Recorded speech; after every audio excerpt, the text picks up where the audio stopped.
Aloha and welcome to the video. So if you've watched my previous videos, you might remember this piece from last week, actually 2 weeks or 4 weeks ago, 2 videos ago, where I broke it in testing.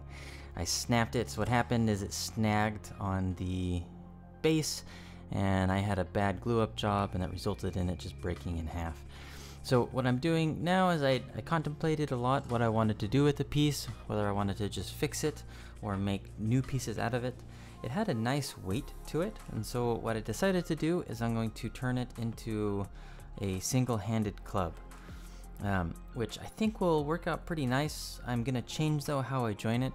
Last time I jointed for my tongue and groove joint, what I did is I put the handle material as the tongue and the outer edges were the club, and that's where it snapped, and so I didn't have enough material there. And so on this one I'm using the center as the tongue, the club as the tongue, and then the handle material where you actually grab with your hand will be the groove section of that. That way it should be pretty stout. Obviously it could still break, but I doubt it. It's going to be pretty solid. It's a good inch and a quarter. That's the center piece. That's the tongue coming out of the club. And then I'm going to be removing quite a bit of the handle material, but the handle material is just going to be glued to the side of that, so it really doesn't matter that much. There's no real stresses here that's going to occur because that's right where your hand's going to be. You're going to be holding on to it on that upper section. And so the joint should be less of a structural joint and more of just a handle. Kind of like what you would do with a sword, where the blade would have a section that insets into the handle. And so it'd be very similar to that. Now for this piece, I wanted to make the handle also a little bit longer, which is another reason why I decided to glue this section on. And I'm using a slightly different grain koa. I just wanted a little bit more contrast, although I probably will be putting on a hand wrap. As of this point in time, I hadn't quite decided, but I did know that I wanted the blade to still be the primary fixture of the piece. So I wanted a very simplistic handle. And so what I'm doing with the handle is it just has a small swell, hand swell, and then it goes to a taper, and then a diamond point at the end.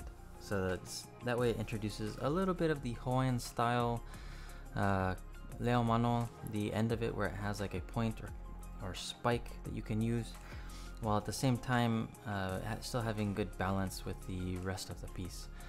And so the majority of this is just going to be shaping up the handle, sanding it down, and then I'm going to have the handle match those grooves that are in the blade. I think that'll look a little bit better, and it'll give good little finger grooves when you hold the piece for your hand to index, and it'll be a lot easier to hold on to it and be a pretty solid piece. There was a small knot with some cracks, and so I went ahead and filled that with some sawdust and CA glue and then sprayed it with a quickening agent that helped clear that up pretty fast. But so the rest of this is just going to be cleaning up the handle, sanding it to 320 grit. Actually, I'm sorry, 220 grit. I didn't sand it to 320, wanted to leave it just a little bit rougher. And then I will oil the piece and lash it.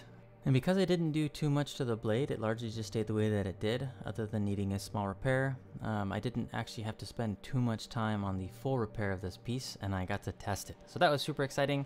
It's a fun piece. Hope you enjoy.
I'm still going to oil the piece even though I'm going to be lashing most of the handle.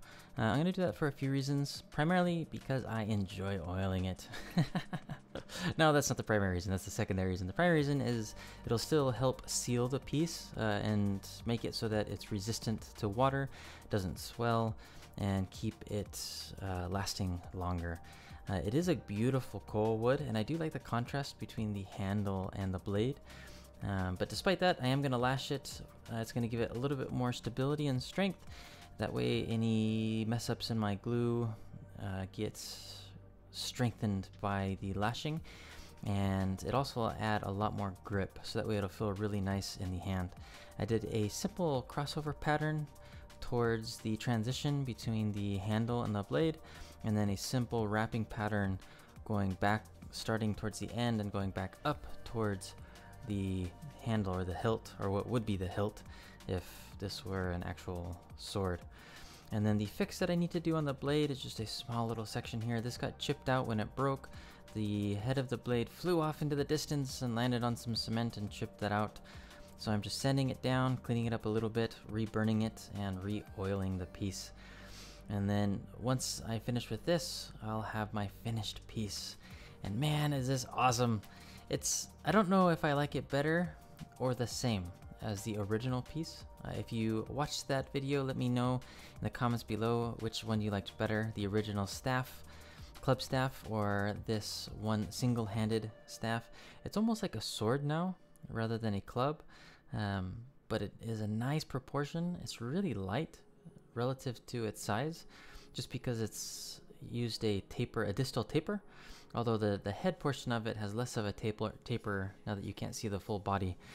But it did feel really good in the hands, and it kind of just split when I was testing. The piece didn't split. The watermelon and other stuff that I was chopping with it kind of just split, probably just because it has those edges and then they widen up. But man, it was just a ton of fun. I was a little bit nervous going towards some of the harder fruits, but it held up perfectly fine. Wasn't an issue. It didn't break on the water. Held up gorgeously. In fact, I was kind of surprised that it split the water bottle. Usually water bottles don't break that easy unless you have something sharp, and so the energy going into those points was enough to split that open. Well, let me know in the comments below what you think, if you liked it, if you don't like it, if you thought it looked better before, if you thought it looks better now. I really like the way that it turns out. I like the one-handed appeal to it. I think it looks pretty awesome. Mahalo Nui for everyone that tunes in and watches, and I'll see you in the next video. Aloha.